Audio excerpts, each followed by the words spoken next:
poner la venta cualquiera, ya no es venta de herencia.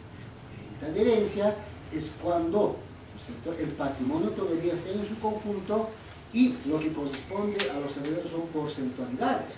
Y lo que se vende pueden ser porcentualidades, pueden ser que los tres herederos digan, de la masa hereditaria del 100% venderemos, para tener platita contante y sonante, venderemos un 40% de la herencia. Ojo. Y cuando se vende una herencia, se está vendiendo activos y pasivos. Entonces, al interesado le diríamos, ¿no?, te vendemos el 30% de la herencia. Bueno, ¿y qué consta? Bueno, la herencia está con 5 casas, 2 autos, 2 cuentas bancarias, pero también tiene unas deudas respecto de tal situación, una obligación de tal situación. Hay que exigir un inventario. Entonces el notario tiene que decir venta de herencia, de acuerdo, pero vamos al inventario de activos y pasivos para saber realmente, ¿no?, en qué quedan los intereses de cada una de las partes. Entonces, cuando se hace la venta de cosa ajena en una porcentualidad, un 5%, 2%, 33%, etc., entonces se venden activos y pasivos. Y el comprador ingresa en esa porcentualidad, ¿cierto?, beneficiándose con los activos en esa porcentualidad y también concluyendo al deber de pagar lo que corresponde a la porcentualidad que ha adquirido. Más, pero puede pasar lo siguiente. Uno de los herederos, ¿cierto?, que es dirigente, con los demás herederos han visto de que les va a convenir heredar, pero resulta que hay deudas de la herencia y empieza a pagar deudas de la herencia con su propio dinero, ¿cierto? Cuando paga deudas con su propio dinero y venden parte de la herencia, el comprador debe reembolsar al heredero dirigente esos pagos realizados anticipadamente. Debe reembolsar. Por otro lado, si el comprador, ¿no?, de la herencia paga, ¿no?, además de su porcentualidad, otros porcentajes en relación a la herencia, tiene derecho también a que se le reembolse. Está pagando a lo que no debe, solo a efectos de poder conservar tal vez la masa hereditaria o algún tipo de bien. Debe ser reembolsado. Pero más aún, tratándose de la venta de herencia, ojo, el vendedor de herencia, en la parte porcentual que venda, no se libera una vez transferido, ¿no?, su parte porcentual, no se libera de obligaciones. ¿A qué me refiero? Si la deuda tiene, si la herencia tiene deudas, ¿no?, ¿quién tiene que pagar? El comprador, evidentemente, porque está comprando activos y pasivos. Pero el acreedor, ¿cierto?, se encuentra más garantizado, porque tratándose de venta de herencia, ¿cierto?, el vendedor y el comprador se convierten en deudores solidarios de las deudas de la herencia. Ojo. Entonces, cuando hay venta de herencia, ¿quién está feliz? ¿No? El acreedor, porque dice, tengo dos a quien puedo cobrar. Uno, al mismo heredero, que por más que haya vendido no se libra por la ley, se convierte en deudor solidario con el comprador de herencia. El comprador de la herencia y el vendedor de la herencia se convierten en deudores solidarios de la parte porcentual que les corresponda en la venta de herencia. ¿No? Tomamos muy en cuenta ese tema en el artículo 608.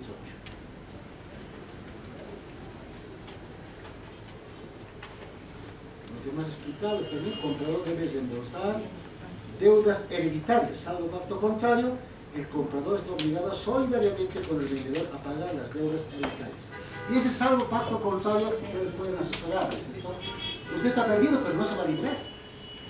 Va a tener que seguir pagando las deudas, ¿no? Pero ¿cómo me libro?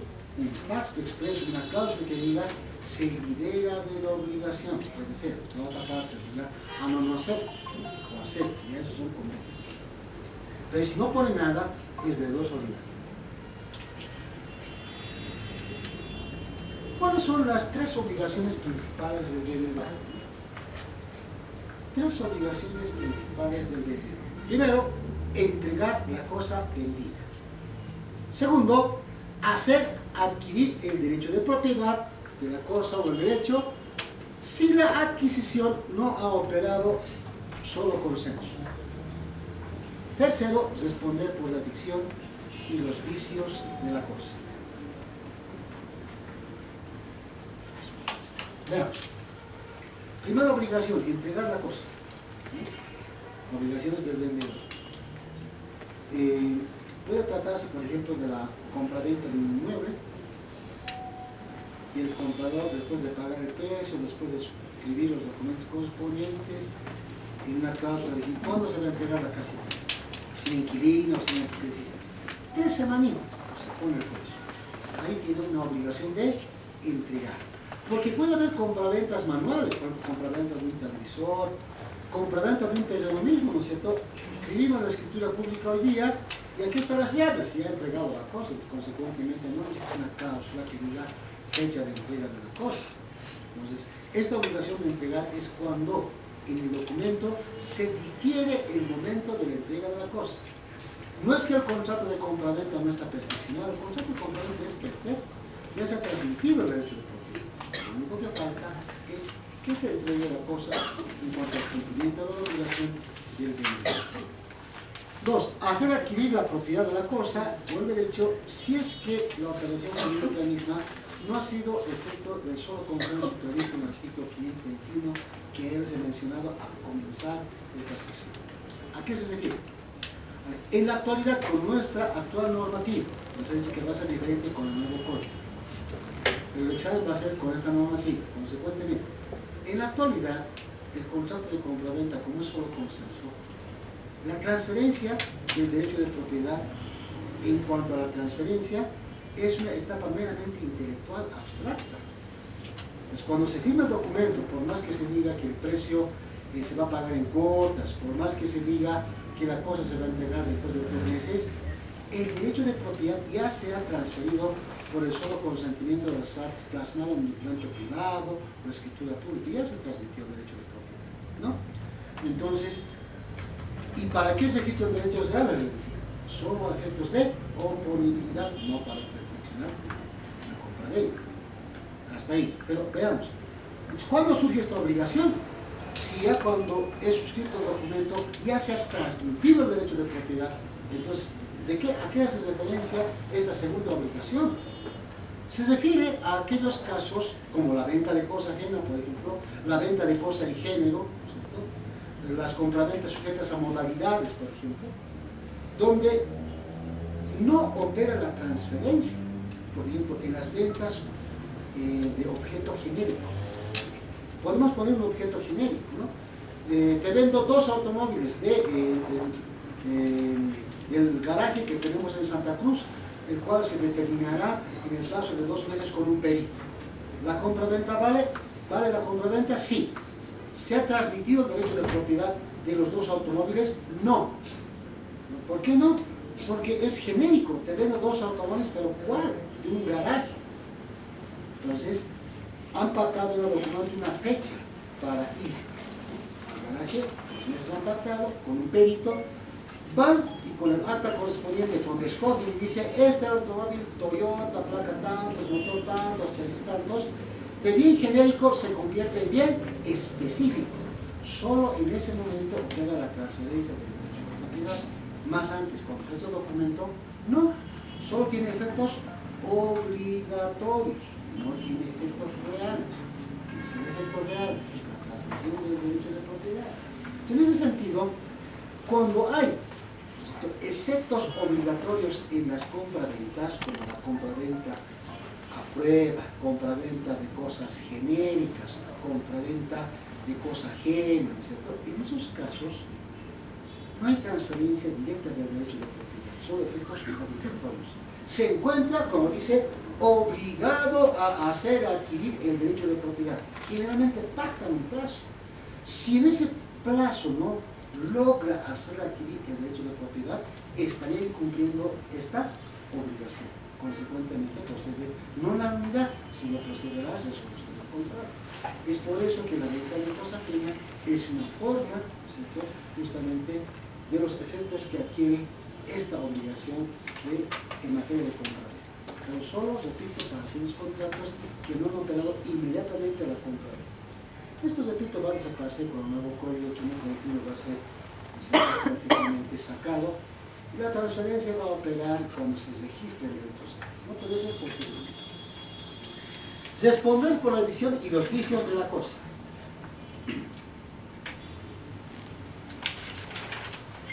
Cuando hablamos de la evicción, ¿no es cierto? ¿Qué significará la evicción? La palabra evicción significa, no garantizar, también significa derrota judicial, ¿no es cierto? También significa. ¿Qué queremos decir con la evicción? ¿Cierto? Con la evicción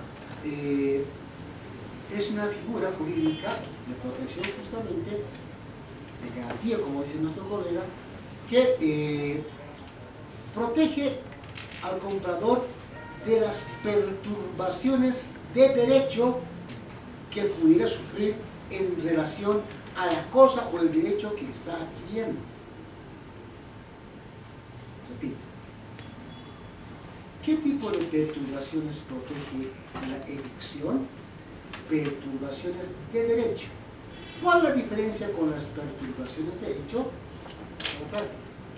Si tenemos un terreno, ¿no es cierto?, por ahí, y yo he adquirido ese terrenito, lo he amurallado bien, he hecho una casita, y resulta que vienen terceras personas y se entran a patadas y me sacan a patadas. ¿Qué es eso? Son hechos.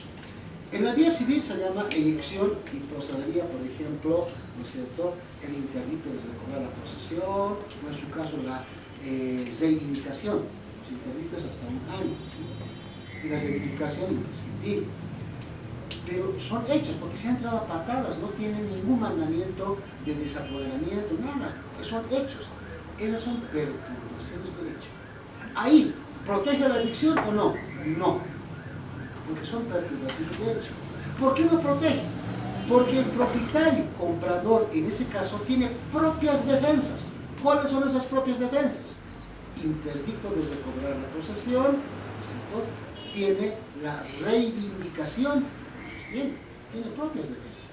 Ante hechos de terceros no hay tal, ¿no es cierto?, evicción. Entonces, ¿cuáles son las perturbaciones de derecho? Mismo ejemplo, he comprado una casa, lo he construido, vivo ahí, y resulta que después de 12 años más o menos, ¿no?, porque es imprescriptible la garantía de evicción. Después de 12 años, me tocan la puerta y aparece un oficial de diligencias y me dice: señor, ¿usted se llama? Y sí, queda citado con una demanda de nulidad, o tal vez de mejor derecho de propiedad, o tal vez de reivindicar. La cosa es que es una demanda. Esa demanda es una perturbación de derecho. O sea, no se está entrando a patadas, como sea. Está con la ley, con la norma, con una autoridad jurisdiccional. Entonces son perturbaciones de derecho. Entonces, repito, ¿la evicción procede ante perturbaciones de hecho o perturbaciones de derecho? De derecho. ¿Por qué no procede en las perturbaciones de hecho? Porque tiene propias defensas. Bueno,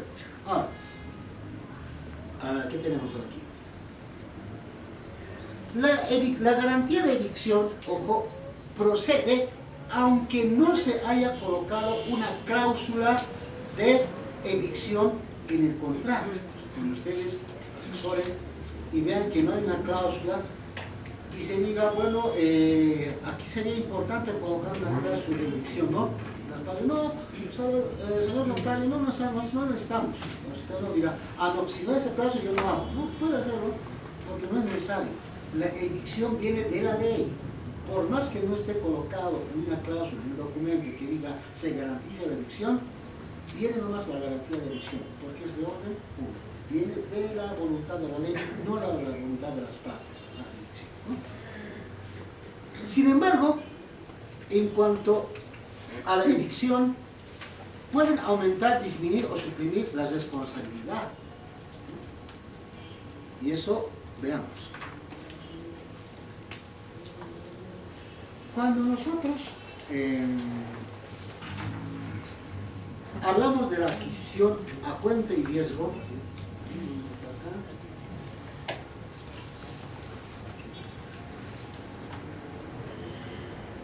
cuando nosotros hablamos de compra-venta a cuenta y riesgo del comprador otra vez repetimos, ¿no es cierto? Entonces puede pactarse de que también se libra de la garantía de evicción.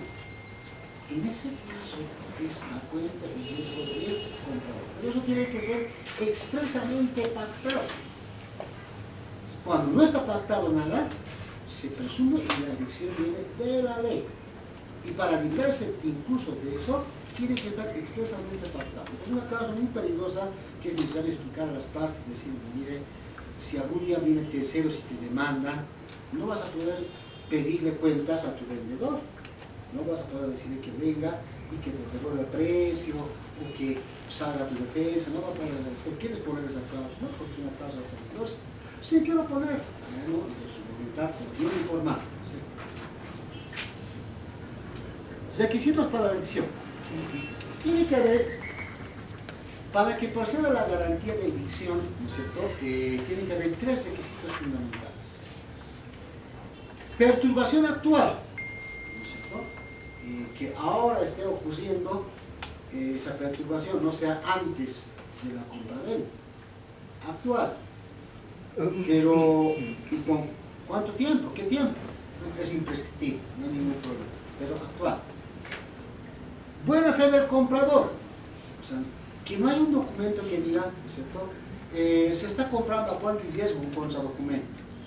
En ese caso, no procede la evicción porque conoce de que posiblemente un tercero vaya a reclamar. Entonces, cuando se datan compraventas y hay peligros de reclamos de terceros, los contradocumentos son importantes en su facción, ¿no? Entonces, buena fe del comprador, que no sabía de nadie que podía perturbar, ¿no es cierto? Estos 2 requisitos casi son sencillos de cumplir. El tercer requisito, perturbación imputable al vendedor. Ese requisito a veces es difícil de demostrar en los procesos. ¿A qué se refiere? Relación de causalidad entre, ¿no?, la conducta del vendedor que provoca la perturbación de derecho del tercero. Tiene que ver relación de causalidad. Porque no puedes responder con la evicción, ¿no es cierto?, un vendedor que se le aparezca un tercero loco que falsifica documentos, por ejemplo. Él no ha provocado ese tema, ¿no es cierto? Pero diga, pero son falsos esos documentos, ¿por qué voy a responder? Usted tiene propia defensa, va a declarar nulo esos documentos porque son falsos. Ah, pero si él era heredero junto a sus hermanos, 3, y solo él se hace declarar heredero, luego lo ven indicando que es el único propietario, ¿no? Y el comprador no sabe, no conoce a más personas, y después los herederos reclaman, ¿no? Aparecen. Ahí sí es imputable, ¿no es cierto?, al vendedor, porque él sabía que tenía hermanos y los ha dejado de un lado.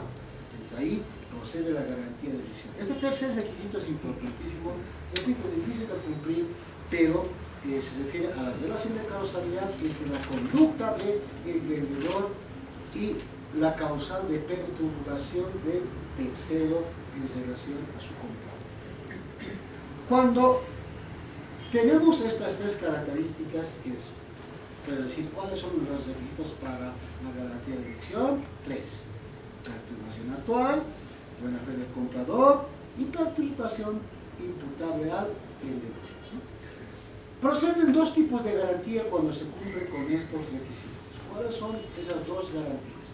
La garantía incidental y la garantía principal. ¿En qué consiste la garantía incidental? La garantía incidental está prevista en el artículo 58 del nuevo Código Procesal Civil. En el anterior Código de Procedimiento Civil había también, ¿no? Pero en el actual está en el artículo 58 del nuevo Código Procesal Civil la garantía incidental. ¿A qué se refiere la garantía incidental? Cuando se cumplen los 3 requisitos para la garantía de evicción. Se refiere a que cuando el comprador recibe una citación de una demanda de un tercero que le está demandando nulidad de la compraventa, reivindicación, acción negatoria, mejor derecho de propiedad u otra acción, ¿no es cierto?, perturbación de derecho, pide, ¿no es cierto?, al juez en su pido a su autoridad que llame e integre a la litis a mi vendedor, que se llama Jaime Omani, domicilio tanto, etcétera, etcétera, ¿no? Entonces, pedirá de que su vendedor salga a la defensa de la evicción. Citado legalmente, ¿cierto?, el vendedor, después de 12 años, 15 años, ¿no?, y dice, ¿pero qué? ¿A este caso la vendí hace 15 años? ¿Cómo me están molestando ahora? ¿No? Sí, usted tiene que responder la garantía de evicción. Entonces, tiene que apersonarse, ¿no? O sea, hay la integración de la litis ahí. Tiene el mismo plazo, ¿no?, de 30 días para poder responder. Puede interponer excepciones, etc. Lo importante es que se integra la litis el vendedor. Que tiene que traer, decir, bueno, te están diciendo nulidad, no hay nulidad, mira, aquí están los documentos, aquí tengo pruebas de que la firma es falsa, aquí tengo la prueba de que no es heredero, tengo una sentencia que le han quitado el apellido, etc. Tiene que defender, ¿no?, en el proceso. Esa es la garantía incidental. Ahora, en este proceso puede pasar lo siguiente, pueden ganar como pueden perder, ¿verdad?, como cualquier proceso. Si gana el vendedor con los documentos y las pruebas que ha, ¿no es cierto?, incorporado en el proceso, y dice, improbada la demanda de nulidad, de reivindicación, mejor derecho de propiedad, ¿no es cierto?, y, ¿no es cierto?, en ese sentido, se ha cumplido con la garantía incidental. Pero si gana el tercero, ¿cierto?, lo anula el documento, hay la reivindicación, hay el mejor derecho de propiedad, pierde, ¿no es cierto?, tanto el comprador como el vendedor, ahí viene ya la garantía principal, 625 del Código Civil. Una vez perdido el proceso, viene la garantía principal. ¿En qué consiste la garantía principal? La garantía principal consiste en que debe devolverle al, ¿no es cierto?, comprador el precio pagado más, ¿no es cierto?, el valor de las construcciones, mejoras que haya realizado. Y si es de mala fe, incluso, si se ha demostrado que es de mala fe el vendedor, debe responder incluso, ¿no es cierto?, las construcciones no necesarias, las suntuarias que se hayan realizado, más el pago de daños y perjuicios. Pues es importante demostrar si tuvo o no mala o buena fe, ¿no? Esa es la garantía principal. Además, ¿qué debe devolver? Los intereses, honorarios de abogado, gastos de la venta, gastos de impuestos, gastos de registro, todo tiene que devolver, ¿no? Se hace en la ejecución de la sentencia el ítem de cuánto tiene que ser, ascender los daños y perjuicios que han causado. Bueno, al principio el interno, ¿no?, todo el rito cesante, daño emergente que corresponde, ¿no?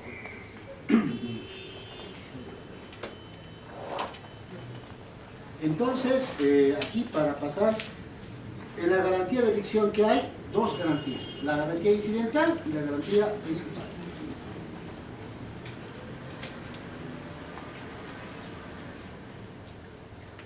Puede haber en la garantía de evicción total y evicción parcial. Cuando hablamos de evicción total, ¿no es cierto?, el comprador sufre una derrota judicial de tal manera que toda la propiedad se declara nula, toda la propiedad se reivindica, o toda la propiedad se declara mejor derecho para el tercero que ha introducido la perturbación del derecho. Entonces, en ese caso, el vendedor debe además reembolsar al comprador los frutos que ha sido obligado a devolver al tercero, porque el tercero va a decir 10 años, 12 años que se encuentra acá y ha alquilado, por ejemplo, cuartos. Entonces, si comprueba que es de buena fe el comprador, a partir de la citación de la demanda y es de mala fe, tendrá que devolver todos los alquileres que ha recibido durante todo ese tiempo. Pero eso, ¿quién le va a devolver también? Tiene que devolverle el vendedor, todos los frutos que haya tenido que devolver al tercero. En ese sentido, en la evicción total, además del precio, los frutos que haya tenido que devolver, los gastos de abogado, los gastos de impuestos, los gastos de registro, los gastos de notario, ¿no? Eso es evicción total. En la garantía de evicción parcial, cuando solamente le dice, usted, ¿no es cierto?, ha comprado 1000 metros, pero resulta que 400 no son propiedad de su vendedor. Entonces, en ese caso, ¿no es cierto?, tiene tres oportunidades. Uno puede pedir la resolución del contrato, puede decir, bueno, un contrato de compra-venta perfecto, a mí no me interesa 600 metros, me interesaban los 1000 porque yo tenía un plano para hacer una fábrica justo en 1000 metros cuadrados. Pero si usted me deja solo 600, me deja cojo, mi proyecto queda al aire, consecuentemente ya no me interesa. Resolución del contrato, ¿no es cierto?, por incumplimiento de la garantía de evicción. Resolución. Pero si todavía le interesa, ¿no es cierto?, si todavía le interesa, dice, bueno, no importa, he comprado 1000, pero 600 metros han quedado, entonces puede pedir la reducción del precio. O sea, el contrato de compra-venta sobrevive. Puede pedir la reducción del precio en cuanto a la porcentualidad. Ahí ingresa, ¿no es cierto?, el tema de las transacciones en las partes para ver cuánto se va a llevar, ¿no? 597.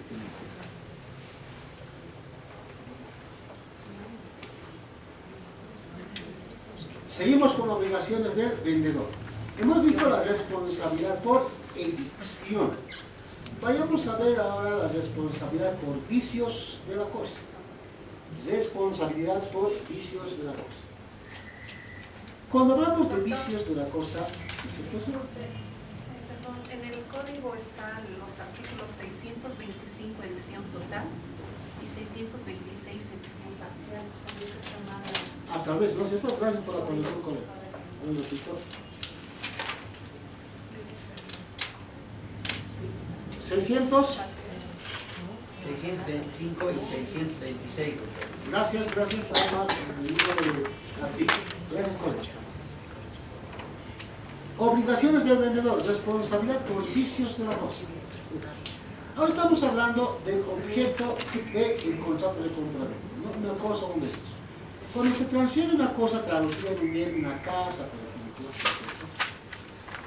un automóvil, por ejemplo, se transfiere, entonces puede ser pues de que la casa que se compre, en las cláusulas correspondientes, los planos, los accesorios que identifican, describen a la cosa de objeto de transferencia, diga que tiene determinada calidad, ¿cierto? Pero posteriormente se comprueba que solo ha sido una fachada y que interiormente no tiene tal calidad y que ha tenido vicios. Por ejemplo, se ha dicho de que es pared de ladrillo, bien pintado está, para decir pared de adobe, ¿no es cierto? En ese sentido, ¿no? A eso se refiere vicios de la cosa, la calidad de la cosa que ha sido comprada. En los documentos accesorios generalmente se describe qué calidad tiene, los planos, etc., ¿no? Entonces, en ese sentido. El vendedor responde al comprador por los vicios de la cosa cuando ésta se hace, digamos, inútil, por un lado, o, ¿no?, su funcionamiento lo hace, pero lo hace de forma defectuosa, de tal manera que no cumple la finalidad al 100% para lo cual ha sido adquirido. En ese caso, ¿no es cierto?, el artículo 629 nos dice que puede haber vicios ocultos conocidos por el vendedor y vicios ocultos no conocidos por el vendedor. Cuando son conocidos y lo transfiere y no se menciona estos vicios, entonces es un vendedor de mala fe. Cuando no los conoce ni él mismo ni el comprador, ambos son de buena fe. Esto es importantísimo a efecto de regular los daños y perjuicios correspondientes, ¿no?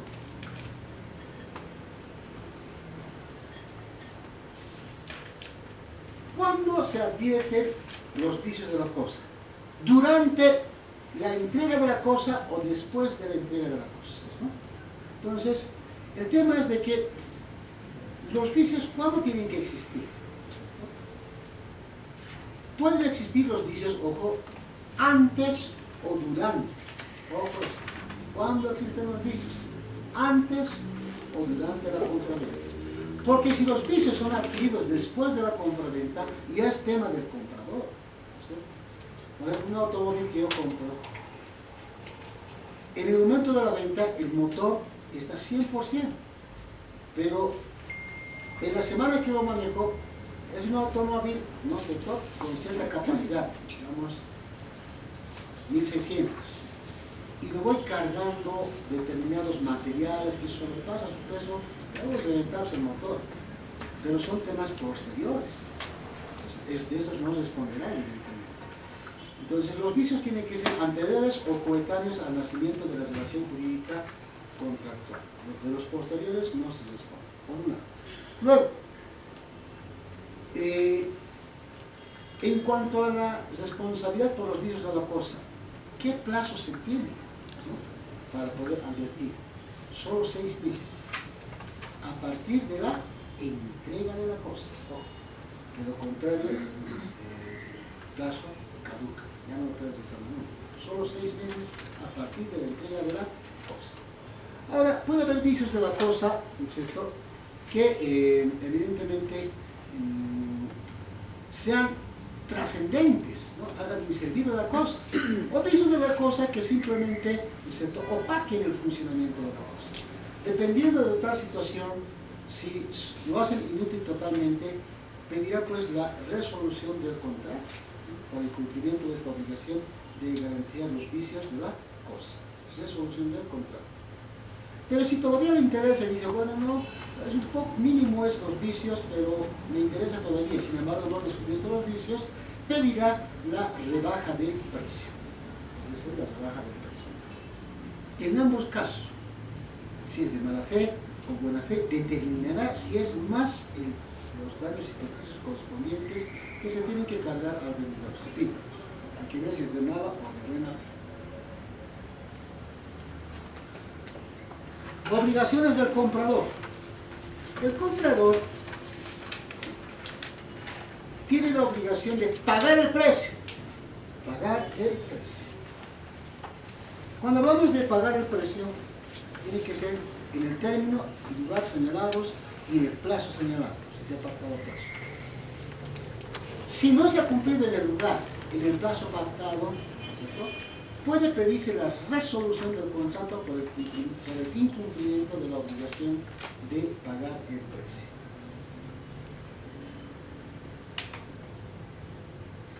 Si es de mala fe, más el pago de daños y perjuicios.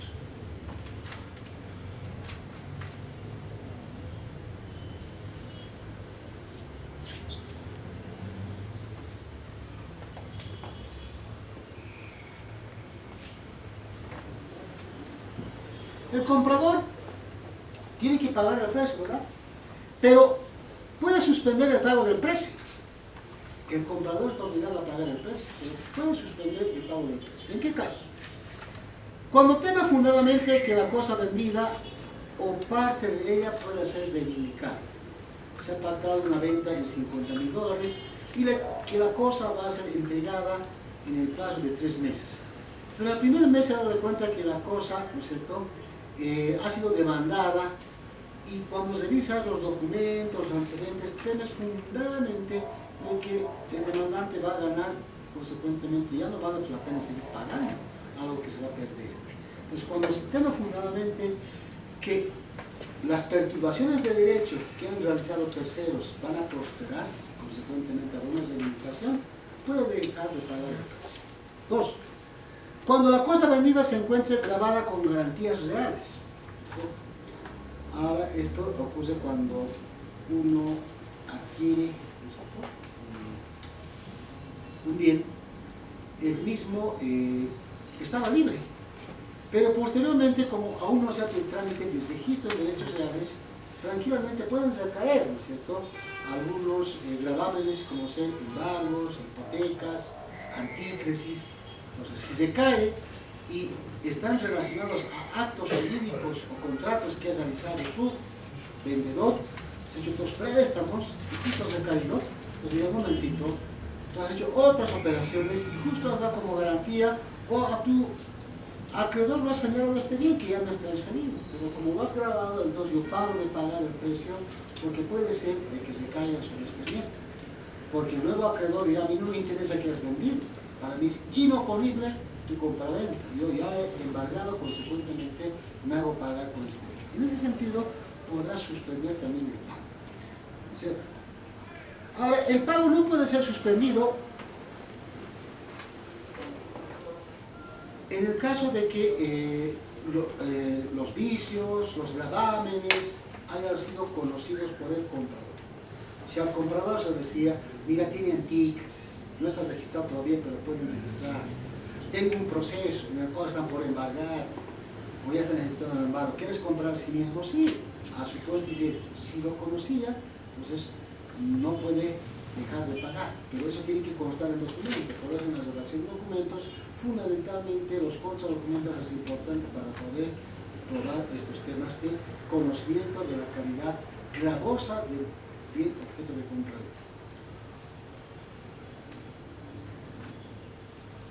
Venta con pacto de rescate, otra modalidad. Venta con pacto de rescate.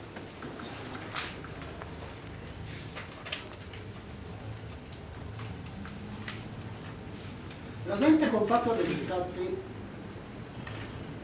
es una modalidad de la compra-venta en virtud de la cual, ¿no es cierto?, el vendedor se reserva el derecho de rescatar la cosa de manos del comprador, estableciendo un plazo para dicho rescate, un plazo de caducidad. Entonces, hay una diferencia con la figura jurídica denominada, ¿no?, pacto de retroventa. ¿Cuál es la diferencia con el pacto de retroventa? Que es una figura jurídica que se puede utilizar y que existía en el Código Santa Cruz, fundamentalmente, pero que puede ser utilizada porque no va contra las morales y las costumbres ni ley expresa. En el pacto de retroventa, en la compra-venta común y corriente, se estipula una cláusula indicando que en el plazo tantos, ¿no es cierto?, podrás recuperar y para el mismo se hará una nueva compra-venta. Entonces, la diferencia es de que aquí se paga doble impuesto. En la primera venta, y cuando hay la posibilidad de rescatar, tiene que volver a vender. Su comprador se convierte en vendedor, vende nuevamente a el primitivo vendedor. Entonces, en ese sentido, hay dos compraventas, dos documentos, dos pagos de impuestos, y las fechas no son retroactivas, porque la primera venta vale y la segunda venta también. Simplemente hubo un pacto que en determinado plazo podrás reclamar que le vuelva a vender la casa. En cambio, en la venta con pacto de rescate, ¿no es cierto?, tiene efectos retroactivos. De tal manera que, pactado el plazo, lo único que tiene que hacerse es el cumplimiento de la condición, devolver la suma de dinero pactada más los gastos correspondientes de notario, pagos de impuestos que se hayan realizado y registros, de tal manera que con ese documento, ¿cierto?, en el cual evidentemente tiene que firmar satisfactoriamente la otra parte y decir recibo el pago, la devolución, el precio, etc., se lo protocoliza y se lo lleva a derechos reales. Pero ese documento tiene que ver con una otra cláusula que diga, ¿no es cierto?, soy el juez registrador de derechos reales, ¿no es cierto?, proceda usted a la cancelación del registro de la compra-venta tal que se encuentra, ¿no es cierto?, bajo la matrícula tal. De tal manera que con ese documento se cancela y en forma retroactiva tiene que retornar, ¿no?, a la antigua titularidad, sin pagar impuestos nuevamente. Es un efecto de una condición resolutoria en la compra-venta. Efecto, repito, de una condición resolutoria. En ese sentido, estos pactos de venta con pacto de rescate, ¿no?, tienen una ductilidad en la actualidad, de tal manera que se necesita un solo documento principal y uno accesorio del cumplimiento de la condición para que se resuelva el contrato de compra-venta en forma retroactiva, como si nunca se hubiera venido con el registro, pero con cancelación de registros en derechos reales correspondientes, ¿no? Ahora, esto es el pacto cuando se excede en restituir el precio, por ejemplo, ¿no? Si se ha vendido en 50.000 y se dice, si se quiere rescatar, que pague 75.000. Ese pacto es nulo. El pacto de retroventa tiene que ser por el mismo precio, y si se estipula más es nulo, ¿cierto?, y se rebaja al precio correspondiente, que es de 50.000. El término para el rescate, ¿no es cierto?, no puede exceder de un año en